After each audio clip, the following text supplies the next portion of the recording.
कहानी की शुरुआत मिसुमी मोकोटो से होती है, जिसकी ट्रक उनसे कुछ अच्छी बातचीत नहीं है और साथ ही उसकी किस्मत भी फूटी हुई है। तो नॉर्मली जहाँ इस्काई होने पर उनके सामने एक प्यारी सी गॉडेस आकर उन्हें अच्छी अच्छी ब्लेसिंग देती है और दूसरी दुनिया में मेन कैरेक्टर अलग अलग प्रजातियों की लड़कियों के साथ मस्त एडवेंचर पर जाता है। लेकिन मकोटो के साथ इसका बिल्कुल उल्टा ही होता है, शायद इसलिए क्योंकि इसका थोपड़ा फटे हुए दूध जैसा दिखता है। हर दिन की तरह मकोटो अपने स्कूल गया हुआ था और घर आकर मस्त कॉमिक बुक पढ़ने वाला था, लेकिन तभी वो अलग से ही जगह पर पहुंच जाता है। उससे मून गॉड सुकुयोमी ने समन किया था। उसे देखकर मकोटो पहचान जाता है कि उस गॉड के बारे में उसने पुरानी कहानियों में पढ़ा है। तुम्हें कॉन्ट्रैक्ट साइन करके दूसरी दुनिया में जाना होगा, तुम्हारे माँ बाप की तरह। तुम्हारे माँ बाप किसी और दुनिया से थे जिन्होंने अपनी जान बचाने के लिए कॉन्ट्रैक्ट को साइन किया और पृथ्वी पर रीइंकार्नेट हुए ताकि वो अपनी जान को बचा सके। पर गॉडेस के साथ इस डील के दौरान उन्होंने प्रॉमिस किया था कि एक दिन वो अपनी सबसे प्यारी चीज को उसे ऑफर करेंगे। मकोटो समझ जाता है कि गॉड उसके बारे में बात कर रहा है और अगर उसने डील को रिफ्यूज कर दिया तो वो उसकी बहनों में से किसी एक को उठा लेंगे। तो वो इस किडनैपिंग वाले इसेकाई के लिए मान जाता है। कॉन्ट्रैक्ट को साइन करने के बाद गॉड उसे वो सारी पावर्स दे देता है जिसकी उसे दूसरी दुनिया में जरूरत पड़ने वाली है। पर जाने से पहले मैं कुछ करना भूल गया था, वो आप कर देंगे? फिक्र मत करो,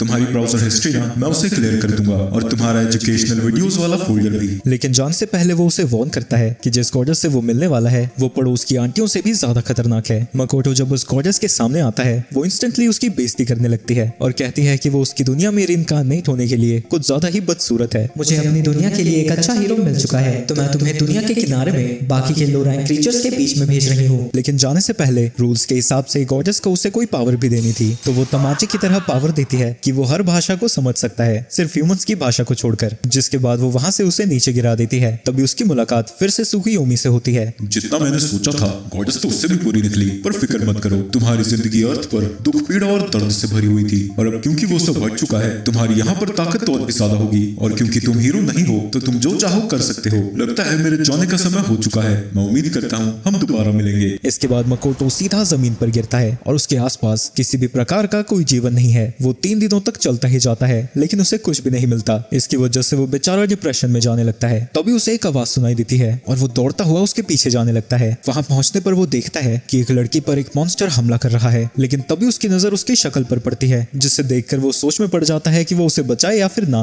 लेकिन मकोटो की सिर्फ शक्ल ही गंदी थी, दिल से वो अच्छा था। तो वो उस मॉन्स्टर से लड़ने लगता है। वो उसके अटैक्स को डॉज करता हुआ उसे किक मारने जाता है, लेकिन वो लात उसे डैमेज नहीं उसके सर को ही अलग कर देती है। मकोटो अपनी ही पावर्स को देखकर हैरान था। वहीं वो लड़की अब उस मॉन्स्टर से ज्यादा मकोटो से डरने लगी थी। वो वहां से भागने की कोशिश करती है पर मकोटो उसे रोक देता है और उसे अपना इंट्रोडक्शन देता है। एक ह्यूमन मुझसे बात कर रहा है? क्या जमाना आ गया यार, एक सुअर से बात कर रहा हूँ। देखो मैंने तुम्हारी जान बचाई है तो मैं अच्छा इंसान हूँ ना। आसपास कोई लोग हैं? ये बिल्कुल दुनिया के कोने में है, तो यहाँ पर कोई इंसान नहीं है। उस सड़ी हुई गॉडेस ने कहाँ भेज दिया मुझे? इसके बाद वो उसे बताती है कि उसका नाम एमा है और वो हाईलैंड ऑर्क है। वो असल में उस बड़े से पहाड़ पर जा रही है ताकि वो अपनी जिंदगी को शेन को दे सके। उनके विलेज में बहुत ज्यादा फॉग आ रखा है और फसलें भी नहीं उग रही है, पर जब वो शेन को सैक्रिफाइस देते हैं तो इससे वो कम हो जाता है। इसके बाद एमा उसे अपने साथ चलने को कहती है। एक सेकंड, मैंने हीरो की तरह इसकी जान बचाई ना, तो क्या ये सुअर मेरी हीरोइन है? वो उसे अपने घर में लेकर जाती है ताकि वो उसकी जान बचाने के लिए उसका शुक्रिया अदा कर सके। जब वो उसके भाइयों के साथ खाना खा रहा था उसे पता लगता है कि इस दुनिया में मैजिक बहुत बेसिक स्किल है, तो वो एमा को उसे मैजिक सिखाने को कहता है। वो सबसे पहले उसे बेसिक फायर मैजिक दिखाती है जो कि सीखना थोड़ा मुश्किल होता है, पर टाकुमी एक ही बार में उससे भी बड़ा फायर बना देता है। इसके बाद नेक्स्ट स्टेप के लिए एमा उसे उस बॉल को थ्रो करने को कहती है। जब मकोटो ऐसा करता है इससे वहाँ एक धमाका सा हो जाता है। तुम पहली बार में ही इतना सब कुछ कैसे कर रहे हो? सभी को लगने लगता है कि वो बहुत हाई लेवल का होगा, पर चेक करने पर उन्हें पता लगता है कि वो बस लेवल 1 पर है। ये देखकर उसके माँ बाप की तरह बाकी के लोग भी डिसअपॉइंटेड हो जाते हैं और उसे छोड़कर चले जाते हैं। इसके बाद एमा उसे मैजिक सिखाना जारी रखती है। अगले दिन मकोटो वहां से निकल जाता है इस उम्मीद में कि वो ऐसा कुछ करे जिससे एमा को खुद को सैक्रिफाइस ना करना पड़े। वो अपने स्कूल में आर्चरी के क्लब में था तो वो अपने फायर को बो एंड एरो में कन्वर्ट करता है, लेकिन शेन से लड़ने से पहले वो थोड़ी सी टारगेट प्रैक्टिस करता है। पर जब वो उस एरो को शूट करता है वो पूरा का पूरा गेट ही डिस्ट्रॉय हो जाता है और उसे पता नहीं था, पर वहां पर कुछ लोग भी थे जो कि लगभग पक चुके हैं। हमें पता चलता है कि ये सारे लौंडे शिन का नाम लेकर ऑर्क्स को डरा रहे थे, पर क्योंकि मकोटो ने शिन के घर पर हमला किया था इसकी वजह से शिन वहां पर आने लगता है। तो मतलब ये उतनी बड़ी प्रॉब्लम थी नहीं जितनी मैंने बना दी। वहां पर प्रकट होते ही शिन उसके ऊपर हमला करने लगता है, लेकिन वो उसके हर अटैक को डॉज कर रहा था, जबकि धुंध की वजह से उसे कुछ दिखाई भी नहीं दे रहा। मकोटो एक नई स्किल का यूज करता है जिसकी वजह से वो ड्रैगन को सेंस कर पा रहा था, जिससे वो उसके अटैक्स को और भी आसानी से डॉज कर पाता है। इसके बाद वो उसके ऊपर अटैक करता है। वो ड्रैगन के चारों तरफ फायर बॉल्स को बनाता है जिससे वो एक के बाद एक ड्रैगन पर हमला करने लगता है। उसकी पावर्स को देखकर वो ड्रैगन भी हैरान था। इसके बाद बाद मकोटो उसे जोरदार पंच मारता है, पलट कर नीचे गिर जाती है। पर जब मकोटो को लगता है कि वो जीत गया, उसी वक्त वो ड्रैगन अपने आइस से उसके ऊपर हमला करता है और उसे एक इल्यूजन के अंदर कैद कर देता है। मकोटो अपने स्कूल में आर्चरी क्लब में था, जहाँ उसकी जूनियर पर उसका क्रश है और वो उससे अपने प्यार का इजहार करने आई है। दूसरी तरफ शन उसकी सारी मेमोरीज को देख रहा था। अच्छा, तो ये दूसरी दुनिया से आया है। एक सेकंड, ये क्या है? मुझे तो इसके बारे में उससे पूछना पड़ेगा। दूसरी तरफ मकोटो को पता लग जाता है कि ये सब कुछ एक इल्यूजन है, क्योंकि भला इतनी सुंदर लड़की उसके चपटे चेहरे से प्यार क्यों करेगी? कोई आपसे प्यार क्यों करेगा? वो अपनी स्किल्स का यूज करके उस इल्यूजन से बाहर आ जाता है। मैं समझ गया सुकुयोमी ने मुझे क्या पावर दी है। मैं इस एरिया के अंदर जो चाहे वो कंट्रोल कर सकता हूँ। इसी तरह से मैंने शन को सेंस किया था, जिसके बाद वो इसी का यूज करके अपने मुक्कों की ताकत बढ़ाता है और उस बैरियर के अंदर से बाहर आ जाता है। वो उस ड्रैगन की कुटाई करने के लिए तैयार था, लेकिन अब वो ड्रैगन उसे अपने दुश्मन के तौर पर नहीं देखता था। दूसरी दुनिया से होना, क्यों ना तुम मेरे साथ एक कॉन्ट्रैक्ट बनाओ, इससे हम दोनों को ही फायदा होगा। मैं तुम्हारी मेमोरीज के बारे में और जानना चाहता हूँ। क्या क्या देख लिया तुमने